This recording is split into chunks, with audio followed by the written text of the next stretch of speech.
আসসালামু আলাইকুম এভরিওয়ান। আজ আপনাদের সাথে শেয়ার করব পটলের মধ্যে মসুর ডাল দিয়ে একেবারে নতুন একটা রেসিপি। এই রেসিপিটা খেতে ভীষণ ভালো হয়। এই রেসিপিটা কিন্তু মাংসের স্বাদকেও হার মানাবে। যে একবার খাবে সে কিন্তু বারবার খেতে চাইবে। তো অবশ্যই স্কিপ না করে পুরো রেসিপি দেখে নেবেন। আশা করছি আপনাদের থেকে খুবই ভালো লাগবে। তো চলুন তাহলে রেসিপিটি শুরু করি।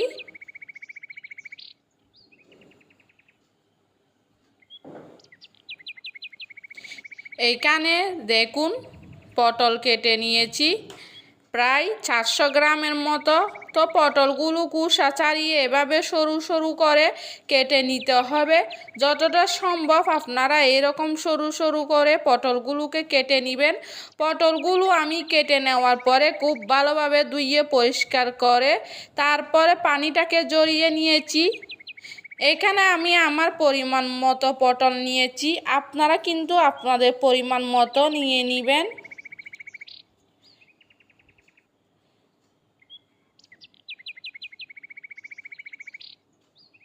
আর এখানে দেখুন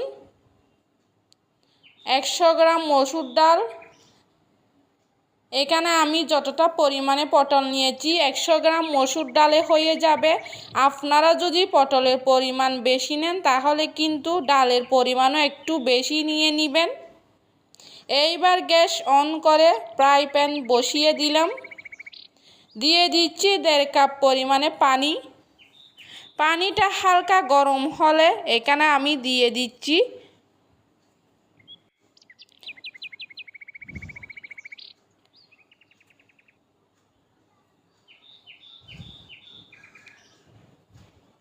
ডালগুলো। তো মসুর ডালগুলো আমি কয়েকবার পানি পাল্টিয়ে ভালোভাবে ধুইয়ে পরিষ্কার করে নিয়েছি। সম্পূর্ণ ডালগুলো আমি দিয়ে দিলাম।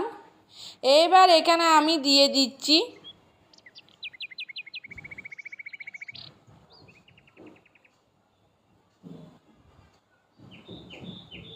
সামান্য একটু হলুদ গুঁড়ো। আর একেবারে সামান্য পরিমাণে দিতে হবে, খুব বেশি কিন্তু হলুদ দেওয়া যাবে না। হলুদটাকে ভালোভাবে নেড়েচেড়ে মিশিয়ে নিলাম। এইবার আমি ডাংনা দিয়ে ভালোভাবে সেদ্ধ করে নেব। গ্যাসের আঁচ মিডিয়ামে রেখে ডালগুলো সেদ্ধ করে নিতে হবে প্রায় 10 মিনিটের মতো, তাহলে খুব সুন্দরভাবে সেদ্ধ হয়ে যাবে। দেখুন 10 মিনিট পর ডাংনা খুলে নিলাম। এইবার দেখে নিচ্ছি ডালগুলো সেদ্ধ হয়েছে কি। দেখুন ডালগুলো কিন্তু সুন্দরভাবে সেদ্ধ হয়ে গিয়েছে। আর এখানে দেখুন পানিটা অনেকটা কমে গিয়েছে। খুব বেশি কিন্তু পানি দেওয়া যাবে না, পানিটা কিন্তু ওই রকম শুকনা করে নিতে হবে। আমি গ্যাসের আঁচ বাড়িয়ে পানিটাকে শুকনা করে নিচ্ছি। ডাল কিন্তু পানি থাকা যাবে না, পানিটাকে শুকনা করে নেবেন। আর দেখুন পানিটা একদম শুকনা হয়ে গিয়েছে। এইবার আমি ফ্রাই প্যানটা নামিয়ে নিব চুলা থেকে।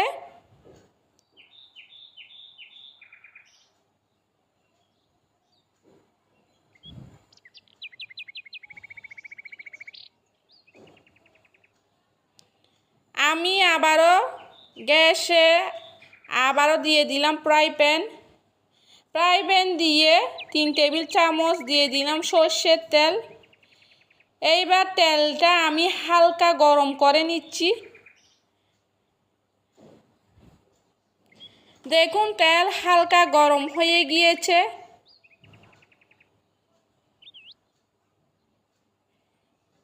এইবার আমি এখানে কেটে রাখা পটলগুলো দিয়ে দিলাম।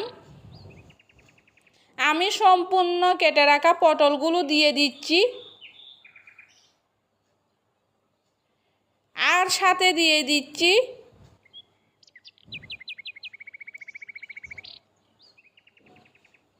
সামান্য একটু লবণ দিয়ে দিলাম।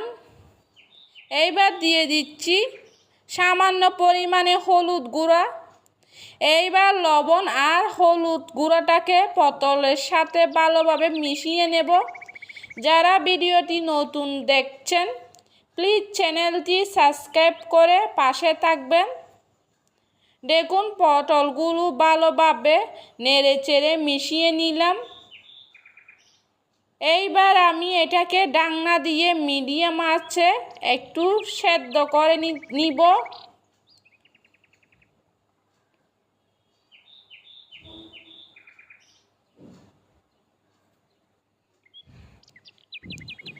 মাঝে মাঝে ঢাকনা খুলে একটু নেড়ে ছেড়ে দিতে হবে। দেখুন মাঝে আমি ঢাকনা খুলে নিলাম। পটলগুলো ভালোভাবে আবারও একটু নেড়ে ছেড়ে দেব। পটলগুলো পানি ছাড়া সেদ্ধ করে নিতে হবে, সেই জন্য গ্যাসের আঁচ মিডিয়ামে রেখে আপনারা ঢাকনা দিয়ে সেদ্ধ করে নেবেন। দেখবেন খুব সুন্দর মতো সেদ্ধ হয়ে গিয়েছে।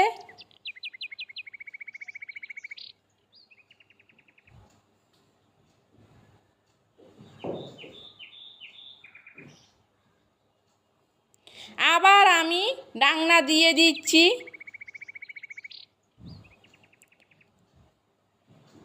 তো এইভাবে মাঝে মাঝে ঢাকনা খুলে একটু নেড়ে চেড়ে দিতে হবে। প্রায় 7 থেকে 8 মিনিটের মতো পটলগুলো সুন্দরভাবে সেদ্ধ করে নিয়েছি। আমি ঢাকনাটা আবার খুলে নিলাম, ভালো মতো সেদ্ধ হয়ে গিয়েছে।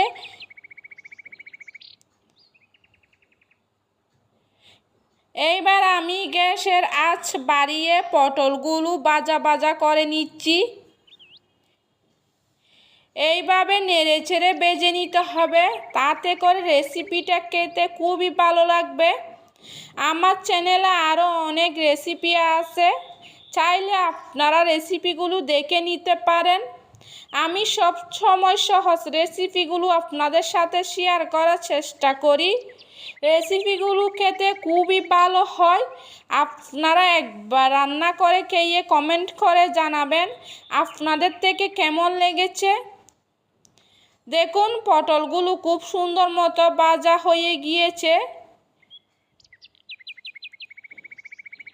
এইবার আমি পটলগুলোকে প্লেটে তুলে নিচ্ছি।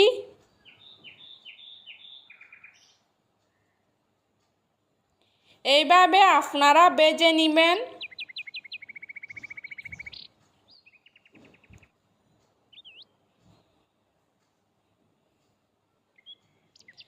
আমি সম্পূর্ণ পটলগুলো প্লেটে তুলে রেখে দিলাম।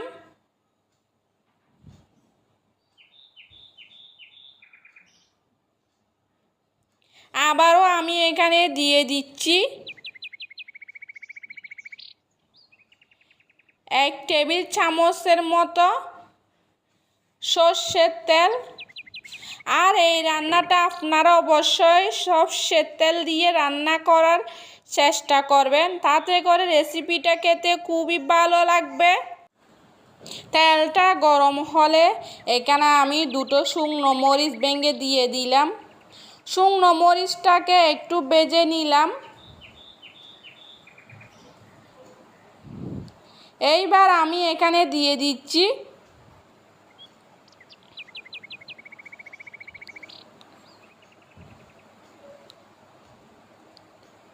রসুন কুচি। একটা বড় রসুন আমি কুচি করে নিয়েছি। আর অবশ্যই কিন্তু আপনারা রসুনটা দেওয়ার চেষ্টা করবেন, রসুন দিলে খেতে অনেক বেশি ভালো লাগবে। এইবার রসুনগুলোকে লালচে করে ভেজে নিতে হবে।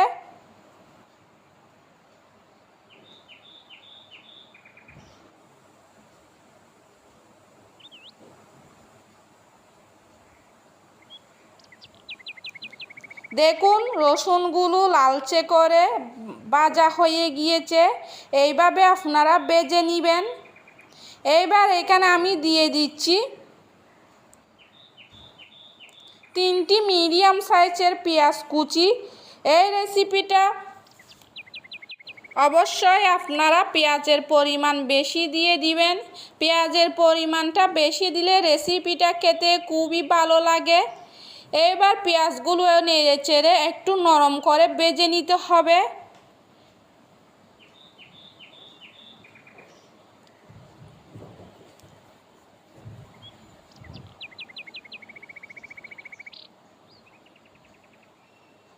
এইবার আমি এখানে দিয়ে দিচ্ছি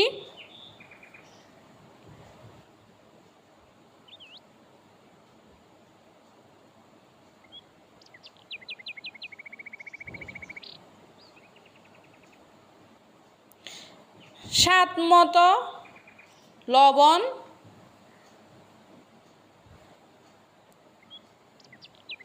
যেহেতু পটল ভাজার সময় লবণ দিয়েছিলাম সেটা বুঝে কিন্তু আপনারা লবণটা দিয়ে দিবেন। এইবার লবণটা পেঁয়াজের সাথে খুব ভালোভাবে মিশিয়ে নিচ্ছি। লবণ দিলে কিন্তু পেঁয়াজটা তাড়াতাড়ি নরম হয়ে যাবে।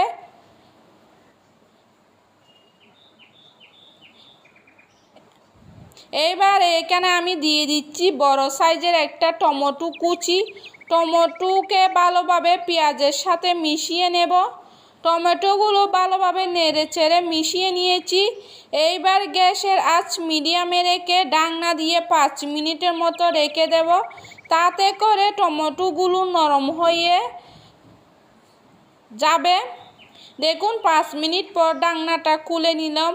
খুব সুন্দর করে নেড়ে চেড়ে নিচ্ছি। আর টমেটোগুলো এইরকম করে ম্যাশ করে দিতে হবে। টমেটোগুলো আগের থেকে অনেক নরম হয়ে গিয়েছে। আর এই রেসিপিতে টমেটো দিলে খেতে অনেক ভালো লাগে। যদি আপনাদের হাতের কাছে থাকে তাহলে অবশ্যই কিন্তু দিয়ে দিবেন। এইবার আমি এখানে দিয়ে দিলাম 4-5টার মতো কাঁচামরিচ কুচি। এখানে আপনারা জালটা নিজেদের মতো করে দিয়ে দিবেন, আপনারা যেমন জাল খেতে পছন্দ করেন। কাঁচামরিচ দিয়ে আবার সুন্দর করে নেড়ে ছেড়ে দিচ্ছি। এইভাবে করে একটু ভাজা ভাজা করে নিতে হবে। দেখুন পেঁয়াজ টমেটোগুলো অনেকটা ভাজা ভাজা হয়ে গিয়েছে। এইবার আমি এখানে ভেজে রাখা পটলগুলো দিয়ে দিলাম। পটলগুলো দেওয়ার পরে আবারও সুন্দর করে মশলার সাথে মিশিয়ে নেব।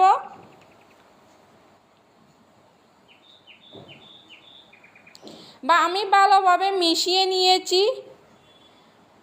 এইবার আমি এখানে দিয়ে দিচ্ছি সেদ্ধ করা মসুর ডালগুলো। সম্পূর্ণ ডাল দিয়ে দিলাম। এইবার আমি পটলের সাথে নেড়ে চেড়ে খুব সুন্দরভাবে মিশিয়ে নিতে হবে। এই রেসিপিটা খেতে এতটাই সুস্বাদু হয়, আপনারা একবার রান্না করে না খেলে কিন্তু বুঝতেই পারবেন না। অবশ্যই আপনারা একবার রান্না করে খেয়ে দেখবেন। আশা করছি খুবই ভালো লাগবে আপনাদের থেকে। দেখুন পটলের সাথে খুব সুন্দরভাবে মিশিয়ে নিয়েছি। এ পর্যায়ে গ্যাসের আঁচটা মিডিয়ামে রেখে পানিটাকে শুকনা করে নিতে হবে। ডালে যদি পানি থাকে তাহলে কিন্তু খেতে ভালো লাগবে না। সেই জন্য আপনারা মিডিয়াম আঁচে নেড়ে চেড়ে খুব ভালোভাবে পানিটাকে শুকনা করে নেবেন।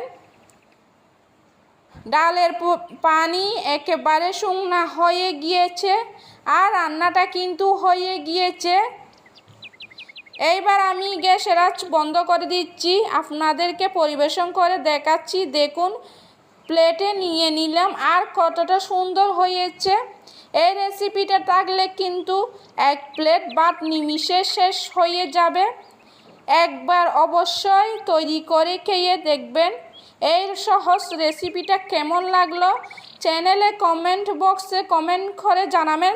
সবাই ভালো থাকবেন। আল্লাহ হাফিজ।